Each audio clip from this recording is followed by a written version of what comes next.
नमस्कार दोस्तों, स्वागत करता हूँ आप लोग का सिद्धार्थ लाइफ परिवार में। एक और बढ़िया वीडियो लेकर आ गया हूँ। बहुत ही आसान भाषा में एक बहुत ही बढ़िया टॉपिक को समझाएंगे। आज का टॉपिक क्या है? Best choice selection. यार देखिए, आप लोगों को पता है कि कोप के 2 बार रिजल्ट रिलीज हो चुके हैं और बहुत सारे लोगों को बहुत अच्छे अच्छे ऑफर आए हैं।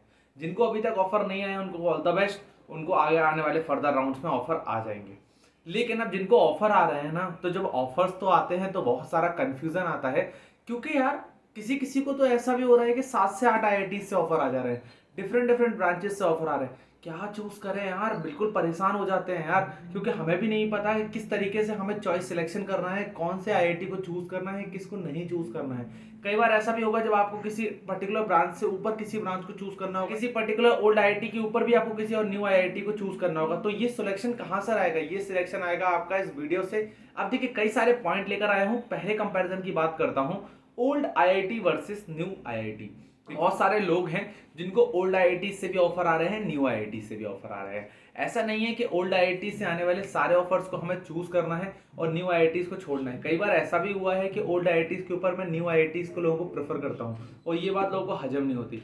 देखिए, अब मैं यहाँ पर जो भी पॉइंट्स बता रहा हूँ ना, वो सारे के सारे पॉइंट्स एक दूसरे से इंटर रिलेट करते हैं। लोग किसे प्रेफर करते हो? ओल्ड आईआईटी को प्रेफर करते हो। क्यों? क्योंकि वो पुराने हैं, वहाँ का प्लेसमेंट अच्छा है, वहाँ की फैकल्टी अच्छी है, एकेडमिक्स अच्छी है, वहाँ की फीस भी कम है, हर चीज़ वहाँ पर अच्छी है, इसलिए लोग ओल्ड आईआईटी को प्रेफर करते हैं। तो जनरली आपको ज़्यादातर ओल्ड आईआईटी को ही प्रेफर करना है comparison to the new IIT. यहाँ पर जो सेकंड पॉइंट आता है वो फर्स्ट स्टेटमेंट को यहाँ पर कॉन्ट्रडिक्ट करेगा। देखिए, फर्स्ट स्टेटमेंट क्या है? ओल्ड आईआईटी और न्यू आईआईटी में किसको चुनना है। सेकंड चीज आती है यहाँ पर, आपको किसको प्रायोरिटी देनी है, ब्रांचेस वर्सेस ब्रांचेस। ठीक है। अब देखिए, अब यहाँ पे एक कंपैरिजन कैसे लेते हैं। देखिए, आपको सेम ब्रांच से ऑफर आता है। मान लीजिए, आप एक एग्जांपल, आपको एनवायरमेंट इंजीनियरिंग से ऑफर आ रहा है आईआईटी गुवाहाटी से। उसी सेम प्लेस पे आपको ऑफर आ रहा है आईआईटी मद्रास से एनवायरमेंट इंजीनियरिंग का। ठीक है। अब देखिए, आईआईटी गुवाहाटी कौन सा है? सेकंड जनरेशन आईआईटी और फर्स्ट जनरेशन आईआईटी के बीच में आता है। तो ऑब्वियसली आप आईआईटी मद्रास को प्रेफर करेंगे। अब उसी की जगह आपको किसी न्यू आईआईटी से एनवायरमेंट का ऑफर आता है, तो भी आप किसे प्रेफर करने वाले हैं? आईआईटी मद्रास को प्रेफर करने वाले हैं। अब आईआईटी मद्रास के साथ साथ आपको आईआईटी बॉम्बे में भी एनवायरमेंट का ऑफर आया, तो आप एनवायरमेंट को आईआईटी बॉम्बे में चूज करेंगे। पर उसी जगह क्या होता है कि आपको आईआईटी मद्रास से एनवायरमेंट का ऑफर आता है और उसी की जगह किसी और आईआईटी से आपको यहाँ पर स्ट्रक्चरल इंजीनियरिंग का ऑफर आ जाता है।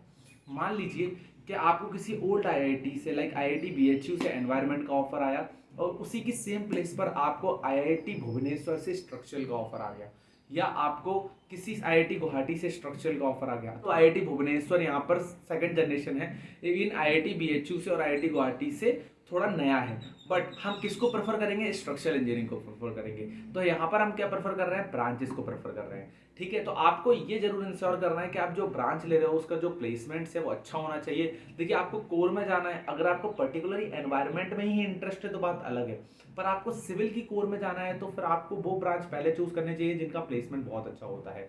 लाइक कैसे हो गया? जियो इन्फॉर्मेटिक्स हो गई, स्ट्रक्चरल हो गई, ट्रांसपोर्टेशन हो गई, इन ब्रांचेस का एग्जाम्पल। जैसे अलग अलग डिपार्टमेंट के लिए अलग अलग ब्रांचेस होंगे। पॉइंट आता है कि हम लोग कोर ब्रांचेस को चूज करें या नॉन कोर ब्रांचेस को चूज करें। देखिए, बहुत सारे लोगों को मेरे सामने यहाँ पर डिसीजन साइंस से ऑफर आया, आईएमई से ऑफर आया, डेटा साइंस आर्टिफिशियल इंटेलिजेंस से आया। इसके साथ साथ उनको उसी कॉलेज में पर्टिकुलर मैकेनिकल से भी ऑफर आ रहा है, उसी डेटा साइंस वाले कॉलेज में उनको पर्टिकुलरली सिविल की टॉप ब्रांच स्ट्रक्चरल से भी ऑफर आ रहा है। तो आप इसको चूज करें। देखिए, ये अप टू यू जाता है कि आपको नॉन कोर में जाना है या आपको कोर में जाना है। अब आपको कब ये चूज करना है। अब देखिए, अगर आप एग्जाम्पल मान के चलते हैं कि आपको किसी सेकंड जनरेशन आईआईटी से किसी एनवायरनमेंट वगैरह में किसी में भी ऑफर आ गया, ठीक है, या मैकेनिकल इंजीनियरिंग में ऑफर आ गया, तो आपको पता है कि वहाँ पर ऑब्वियसली प्लेसमेंट थोड़ा सा खराब है। ठीक है। इसी की जगह पर आपको आईआईटी भिलाई से, पलक्कड़ से आपको डेटा साइंस आर्टिफिशियल इंटेलिजेंस का ऑफर आ जाता है, तो आप उसे प्रेफर कर सकते हो।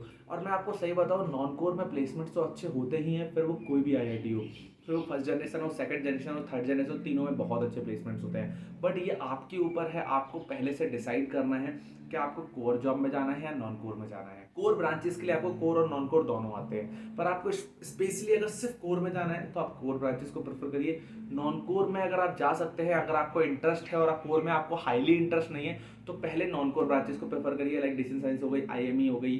ठीक है। इसके साथ साथ भी बहुत सारी ब्रांचेस हैं, आप इनको प्रेफर कर सकते हैं। अब core placements versus non core placements. अब सिंपल सी बात बता दो, किसी भी कॉलेज के कोर प्लेसमेंट्स की और नॉन कोर प्लेसमेंट्स की, अगर आप टॉप आईआईटीज़ की बात करते हैं, टॉप आईआईटीज़ की top branch like design thermal की बात करते हैं, तो यहाँ पर कोर का बहुत ज़्यादा प्लेसमेंट होता है। यहाँ पर कोर में आने वाली ज़्यादातर कंपनीज, यहाँ पर एवरेज पैकेज मैं आप लोगों को बताऊँ 8 लाख या 9 लाख के आसपास रहता है। अगर आप सेम नॉन कोर की बात करते हैं यहाँ पर, तो नॉन कोर में जो एवरेज प्लेसमेंट पैकेजेस रहते हैं वो 10 से 11 लाख के बीच में रहते हैं। अब यहाँ पर कोर में जो कंपनीज आती हैं वो जनरली आपको टेक्निकल कंसल्टेंट की जॉब देती हैं, R&D इंजीनियर की जॉब देते हैं, PGET की जॉब देते हैं, मतलब पोस्ट ग्रेजुएशन ट्रेनिंग इंजीनियर। इसी जगह नॉन कोर में जो कंपनीज आती हैं वो आपको बहुत वैरायटी ऑफ तरीके की जॉब देती हैं। लाइक आपको सेल्स में जॉब दे सकती हैं, वो आपको डेटा साइंटिस्ट दे सकती हैं, एनालिस्ट दे सकती हैं, वो आपको सॉफ्टवेयर डेवलपर दे सकती हैं।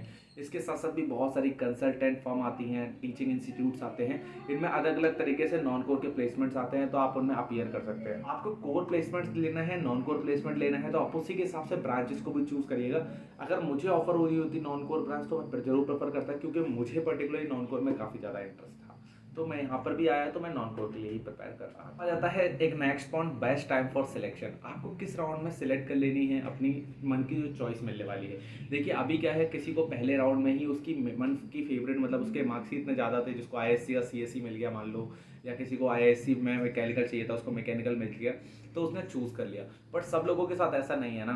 किसी को अभी ऐसा होगा फर्स्ट राउंड में भी 2-3 मतलब नए IITs के ऑफर आए होंगे, सेकंड राउंड में भी कुछ नए IITs के ऑफर आए होंगे और वो वेट कर रहे होंगे। देखिए अभी ना आपको ज़्यादा से ज़्यादा कोशिश करना है कि अपने ऑफर को रोकना है और उसको रिटेन करके रखना है। मतलब आपको कोई भी अच्छा ऑफर मिले वहाँ रिटेन कर लो। कभी भी आपको अभी फाइनल सिलेक्ट नहीं करना है, एक्सेप्ट नहीं करना है बिल्कुल। अगर एक बार कभी यार सोचने की कंडीशन आएगी, पता है मैं आप लोगों को बताता हूँ एक कंडीशन कैसी आएगी। एक कंडीशन आएगी कि अब आपके पास सिर्फ रिटेन ऑप्शन नहीं बचेगा, अब आपको एक्सेप्ट या फ्रीज करना है, और भी ब्रांचेस ऐसी होंगी जो आपको बिल्कुल भी पसंद नहीं होंगी। अब उस मोमेंट पे क्या करोगे? उस मोमेंट पे क्या करना है कि हम लोग क्या कर रहे हैं, कोप की जो पूरी एनालिसिस है उसको अपने टेलीग्राम चैनल पर डाल रहे हैं, तो उसकी रिस्पॉन्स शीट में जाओ, उस पर्टिकुलर ब्रांच का अभी तक का जो कट ऑफ गया है वो देखो, उसको अपने कट ऑफ से मैच करो। अगर वो आपके +50 के गेट स्कोर के आसपास आ रहा है तो आप पूरी सीटें रिजेक्ट कर सकते हो और आगे के राउंड्स के लिए वेट कर सकते हो। आपको डरना नहीं है कि आपके IITs की सीट चली जाएंगी। ऐसा हुआ, एक स्टूडेंट था जिसको IIT तिरुपति से एक सीट ऑफर हुई थी, थर्ड राउंड में उसका कुछ भी नहीं था। अब वो या तो तिरुपति की सीट छोड़ सकता था या नहीं छोड़ सकता था। अब वो तिरुपति की सीट छोड़ सकता था या उसे ले सकता था, उसके पास और कोई चांस नहीं बचा था और कोई ऑफर नहीं था। तो मैंने उसको उस टाइम सजेस्ट किया कि मैंने कहा तुम ये सीट छोड़ो, तुम्हारा गेट स्कोर काफ़ी बेटर है, तुम आगे ऑफर आएंगे। और आप लोग मानोगे नहीं, उसे कोप राउंड ए में IIT कानपुर से ऑफर आया और बाद में उसको IIT दिल्ली से भी इवन ऑफर आया। तो ऐसा होता है कई बार। आपको क्या होता है कि आप जिस पर्टिकुलर ब्रांच में अप्लाई करते हो उसका कट ऑफ थोड़ा ज़्यादा चल रहा होता है, तो बाद में आपको मिलने लगता है, क्योंकि बाद में IITs के जो कट ऑफ होते हैं एकदम से गिरते हैं। इसके साथ साथ मैं आप लोगों को बता दूं कि IIT या NIT, तो मैं यही बोलूँगा कि आप लोग सेकंड जनरेशन IIT से अच्छे आप लोग टॉप NIT लाइक NIT सूरत का, NIT तिरची को भी प्रेफर कर सकते हो, उनकी ब्रांचेस को प्रेफर कर सकते हो। तो इस तरीके से मुझे लगता है कि आप पूरा एक कंक्लूजन निकालोगे तो आप चूज़ कर सकते हो कि आपके लिए बेटर सिलेक्शन या बेटर ब्रांच क्या हो सकती है। इसके साथ साथ आप लोग मुझे क्या कर सकते हो, इंस्टाग्राम पे पिक्चर भेज सकते हो और मैं आपको सजेस्ट कर सकता हूँ वो ब्रांच कौन सी है। तो इंस्टाग्राम की लिंक भी यहाँ पर डिस्क्रिप्शन है। इसके साथ साथ रिस्पॉन्स शीट एनालिसिस के लिए आप लोग टेलीग्राम चैनल को ज्वाइन कर लो, फेसबुक चैनल को ज्वाइन कर लो, और अगर ये वीडियो अच्छा लगा हो तो वीडियो को लाइक कर लेना, वीडियो को शेयर कर लेना, चैनल कर देना सब्सक्राइब।